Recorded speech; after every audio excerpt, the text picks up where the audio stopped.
Hey, Coach. Hey, what's up, buddy?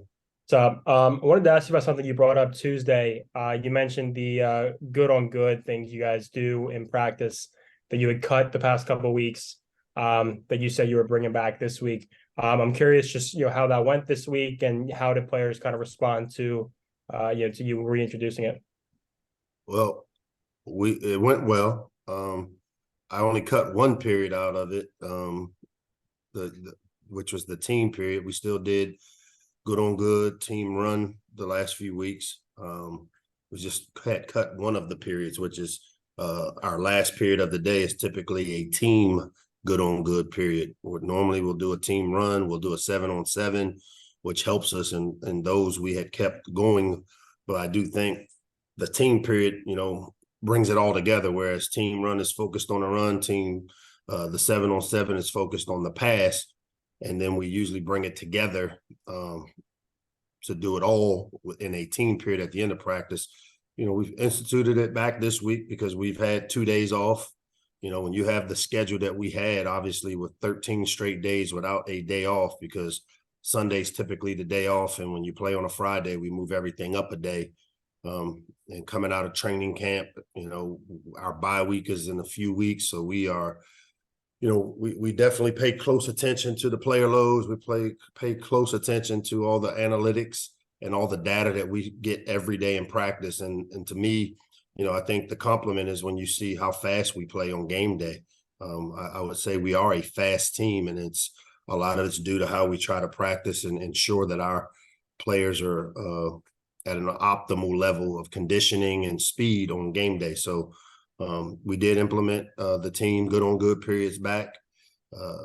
So far, so good. But you know what? We'll know a lot better Monday or Saturday in the first quarter there.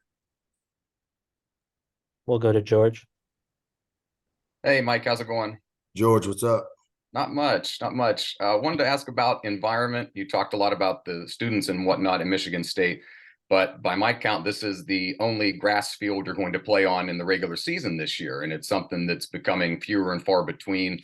You only had one game last year on the road at Penn State that was on grass, and I know you guys practice on grass and play on the field turf, but with a lot of talk, especially in the pros, about injuries and how maybe grass is a better thing for players going forward. I wonder if you notice anything different about if in terms of how your team acts and responds in relation to each surface. Do you look better on grass than you do on turf, or it's just kind of adjust, you can adjust for either environment because you have both there that you can practice and play on?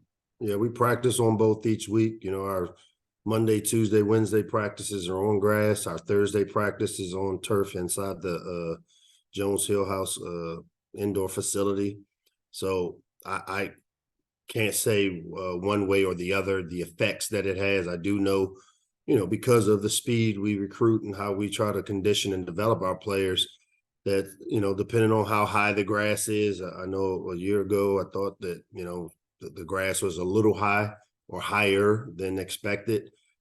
Those things sometimes have an effect, but it's not something that we've spent a lot of time discussing. Just got to make sure that from an equipment standpoint, if it's wet out or if it's a high surface of grass, that we go with the long studded cleats, which Drew Hampton, our equipment guy, is the best in the business. And he usually has our guys prepared to be able to perform on whatever surface that we end up playing on. We'll go to Varun. Hey coach, how are you? Hey, Varun, good to see you as always. Wanted to ask about when you talked about the 13 straight days that you had. When you have that kind of uninterrupted stretch, where do you see the fatigue showing up for players? Like where does it manifest for them? Where? Like, give me an example of where Like do you see it in like specific drills? Do you see it in the way they conduct themselves? Like where do you first see that show up? Like what's your first warning sign of like, oh, these guys are dragging a little bit? I mean, just by watching how we practice. Like, I'm confused when you said. What do you see in practice that tells you that? I guess is what I'm asking. Well, we have the data. We know how many full speed yardage, how much high volume. Like we wear the GPSs in the back. And so when we study our GPSs from a week ago to a year ago, game 4, we usually put the data together. We correlate it and see where it was different. If we see a guy is not hitting the high speed yardage in a daily practice that we normally have, those are all signs of fatigue. So it's And then all I wanted to no, damage. continue, please. And then I wanted to ask about the O line. You got Gotti back for the first time. You got to see him in the game. What did you think, and what did you think about that overall unit as you guys continue through the season?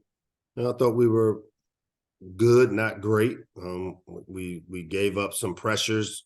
Fortunately for us, our quarterback has the ability to be elusive in the pocket, and you know, had he not been an athletic guy, could have been more trouble for us. It wasn't necessarily scheme related as much as it was fundamentally and some technical things that we had to get corrected. And again, we're continuing to try to put the best 5 out there, and you know, we'll continue to evaluate that position. But I thought they were good, not great. Thank you. Yep. Go to Ahmed. You're good. I had the O-line question, so we can go to Taylor. It's all good. Taylor. Coach, with Jayshon Barham, yeah, we know how good he is rushing the passer, but in terms of dropping back into coverage, you know, that aspect of playing linebacker, where have you seen him kind of take the most strides recently, and where do you still, you know, looking to get more out of him there? You know, we're a zone coverage team. You know, we do play some man, but typically when we're playing man, he's a rusher. So as far as his ability to drop in coverage, I mean, I haven't seen there be any deficiencies. You know, the deficiencies usually show up in man coverage.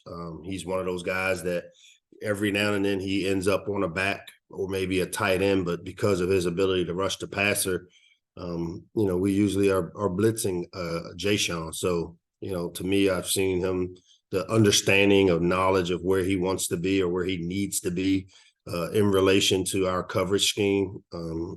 He has a great understanding of it. You know, the inside linebackers here are like the quarterbacks of the defense. They make the calls, the checks, the adjustments, along with the safeties. And, you know, I've seen him take that role and continue to get better and better with it, with the experience he's gained. Does anyone have anything else? Varun?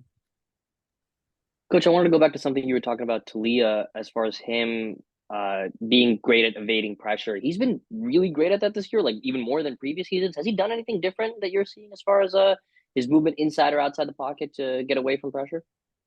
No, I mean, he's always showed this ability. I mean, I'd say we're protecting him a little bit better to where now when if something breaks down, there's not 2 or 3 guys to where they've had him contained, you know, where he's dangerous is outside the pocket. I think the most dangerous Talia is if we get firm A and B gaps and we get the rush outside to where, you know, because he is a 5'10" and a 5'11", maybe a 6-foot quarterback, that vision is really important in the pocket. And so when we're firm in the A and B gaps and we get the rush outside up the field, that's where it usually hurts you. But I've also seen now that, you know, some teams, as we call it, like to break the pocket where they force him out in one direction. And that's where he's been really good this year, because when he leaves, he's just not, as I call, rat trapping. He's leaving with a purpose. And, you know, we've done a pretty good job in the scramble drills, and he's been finding guys open when we've needed them to as he's extended plays. What do you mean by rat trapping? Where he runs around like a chicken with his head cut off. How about I use that one for you? And then how do you balance letting him kind of get outside the pocket and extend plays with also not wanting him to take you know, too many hits this season? I know that's something you guys have talked about with him extensively. Well, you can take hits in the pocket and outside. The key to that is knowing when to say when. And I think he's displayed a better understanding of that the last few games, where he's thrown it away. He's given up on a play. You know, I think we had maybe one poor decision a couple of weeks ago where he got sacked out of the red area. Those are the plays we keep trying to eliminate with him. But, you know, I have no problem. I don't want to ever take away his ability that when he leaves the pocket, his ability to you know, improvise outside the pocket and extend things gives defenses fits. And so we've not tried to tell him to stay in the pocket as much as when outside the pocket and he's not protected, get out of bounds, throw it away, get down quickly to not have to continue to take those extra hits. Thank you. Yep, no problem. We'll go to Judith. Yeah, I had a question about I guess was there kind of a kicking competition over the summer for who would be replace Chad Ryland? And like if so, like how did that go or was that figured out? There wasn't much of a kicking competition. Jack Howes has been our number 2 kicker. We did bring in a guy through the transfer portal, but it's Jack's job. We knew coming out of the spring. So there really was no kicking competition. Our punter was a returning guy. Obviously, Jack was the number 2 behind Chad a year ago. Going through spring, we saw what Jack was capable of.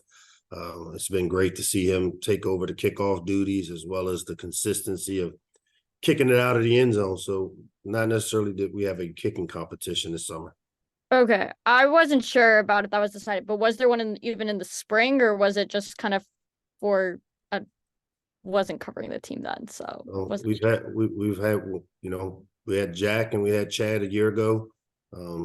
Jack, we knew coming in, he was a recruited walk-on for us, a guy that we actually recruited. He didn't just show up here. So we kind of knew what we had, and we're very fortunate that he had a chance to red shirt behind an NFL kicker and has kind of shown him the way. So, but no, not necessarily a kicking competition even in the spring, because he was predominantly the one guy we had here for the most part. Is everyone good?